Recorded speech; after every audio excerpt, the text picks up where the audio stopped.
देवकी को बंधनों से मुक्त किया। वसुदेव जी ने कृष्ण को पढ़ने के लिए अवंतिकापुरी यानी उज्जैन में भेजा, शांतिपन मुनि के यहाँ पर। वहाँ पर भगवान श्री कृष्ण ने 64 दिन में 64 कलाओं को सीखा है। वहीं पर एक सुदामा नाम के मित्र बने हैं और ठाकुर जी ने कहा, बोले सुदामा कभी हमारी द्वारिका में भी आना। सुदामा कहता है जरूर आऊंगा प्रभु। जैसे ही लौट करके आए हैं, कंस की 2 पत्नियां हैं। अस्ति प्राप्तिस्य कंसस्य महेशो भरतर्षभः मृते भरतर दुःखार्ते ईयतो स्म पितुर्गृहान्।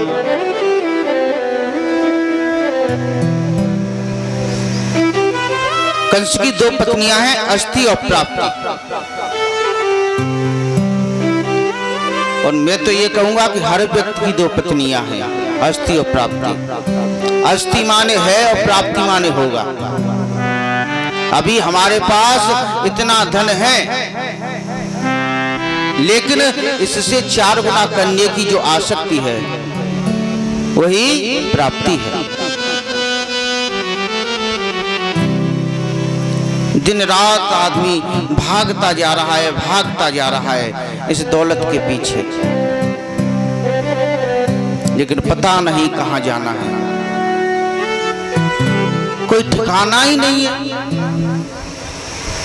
कोई टारगेट ही नहीं है कि हमको वहां पर पहुंच करके जो है ठहर जाना है। कोई टारगेट नहीं है, केवल भागता जा रहा है। न दिन में सो रहा है, न रात्रि में सो रहा है। पता नहीं कहां जाएगा भाग भाग करके, चैन नहीं है। और गांव में तो फिर भी ठीक है कि रात्रि को सोने को मिल जाता है। जरा शहरों में देखो, सारी रात गाड़ियां चलती रहती हैं, सारी रात आदमी जागता है।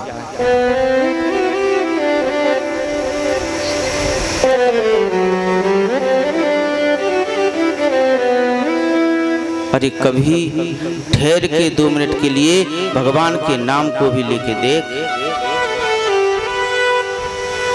क्योंकि जितना भागेगा ना ये माया उतनी ही तुझको भगाएगी।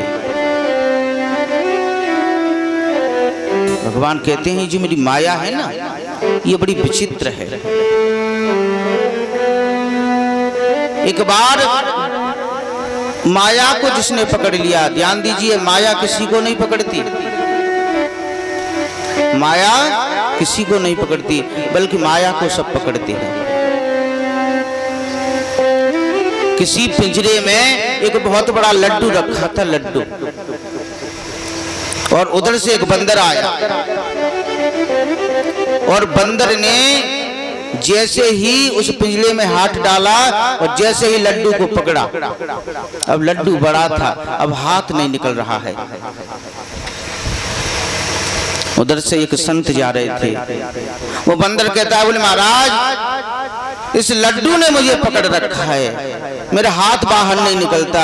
संत कहते भले आदमी जरा ये देख कि लड्डू ने तुझे पकड़ रखा है कि तूने लड्डू को पकड़ रखा है।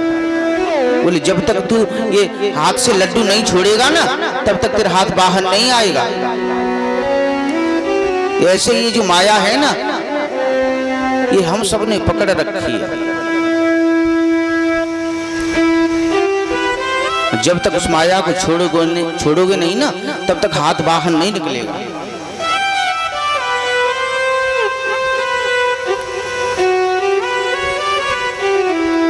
जो माया है, ध्यान दीजिए, मां माने जो और या माने नहीं। बोले जो नहीं है वही माया है, जो नहीं है वही माया है।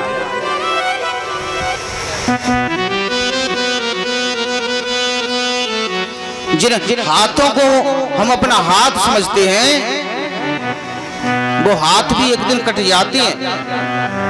इन आंखों को हम अपनी आंखें समझते हैं, ये आंख भी हमें धोखा दे जाती है। कन्हैया कहते हैं देवी होयसा गुणमयी मम माया दुरत्या।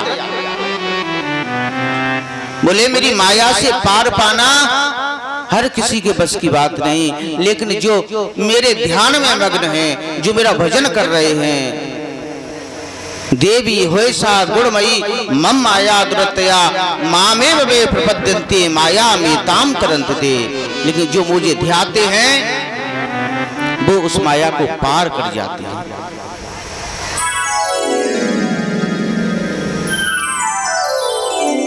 इसलिए हर व्यक्ति की दो पत्नियां हैं, अष्टि और प्राप्ति। जब अष्टि प्राप्ति को कंस पता चला तो अपने पिता के घर गई और जाकर के जरासंध से सब कहानी बताई। जब जरासंध ने अपनी पुत्रियों को विधवा देखा तो कृष्ण से बदला लेने के लिए चला है।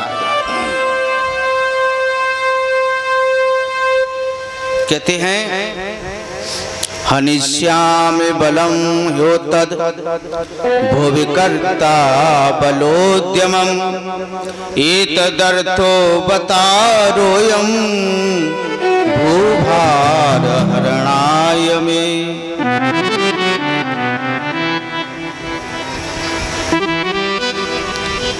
कहते हैं जरासंध ने 17 बार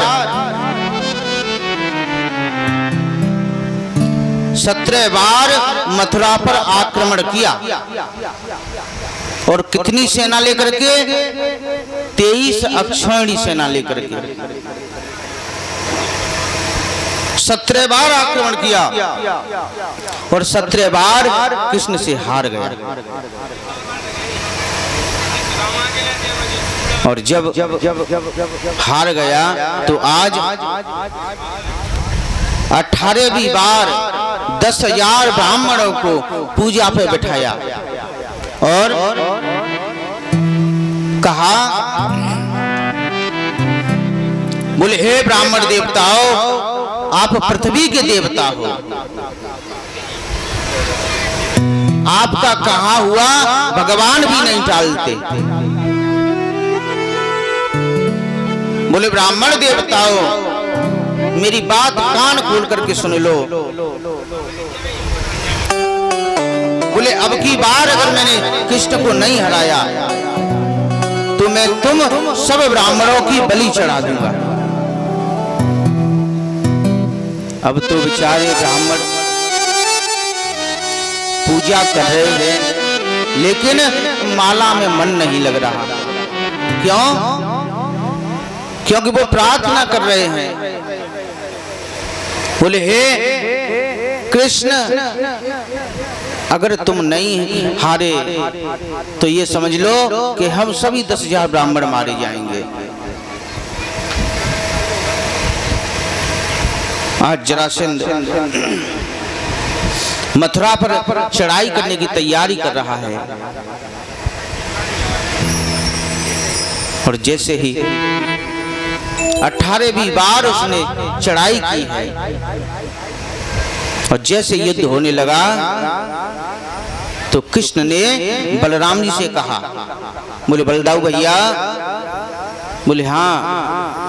बोले एक बात मेरी समझ में आ रही है। बोले क्या? बोले एक काम करें तो? बोले क्या?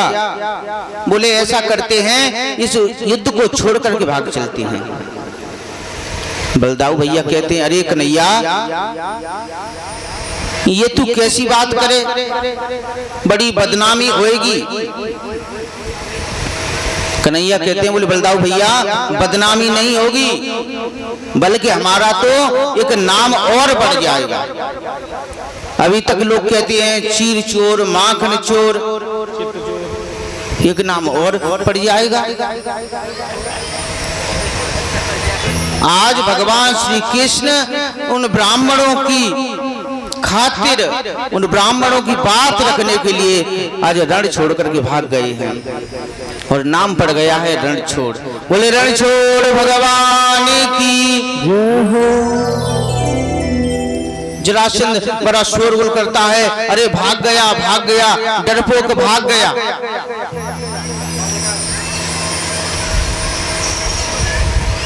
पीछे से एक राक्षस आया, कालेवन। भगवान आगे आगे और कालेवन पीछे पीछे। तो भगवान धौलपुर के पास एक गुफा है, उस गुफा में घुस गए और उस गुफा में सूर्यवंश के प्रतापी राजा सो रहे थे, जिनका नाम है मुचकुंद जी महाराज। और जब सो रहे थे तो भगवान श्री कृष्ण ने अपना पीतांबर मुचकुंद जी महाराज को उड़ा दिया है और भगवान श्री कृष्ण एक कोने में छिप गए हैं। पीछे से कालेवन आया और मुचकुंद को श्री कृष्ण समझ करके वो दुपट्टा खींच लिया है और जैसे मुचकुंद की आंखें खुली हैं वो कालेवन जल करके भस्म हो गया है। सुखदेव जी कहते राजा परीक्षित, ये जो मुचकुंद थे ये सूर्यवंश के परम प्रतापी राजा थे। देवासुर संग्राम में इन्होंने देवताओं के साथ मिलकर के युद्ध किया, राक्षसों को हराया। तो इन्होंने कहा, बोले प्रभु इन राक्षसों से युद्ध करते करते मेरी नींद पूरी नहीं हुई, इसलिए मुझे कोई ऐसा स्थान बताओ जहां पर मैं चैन से सो सकूं।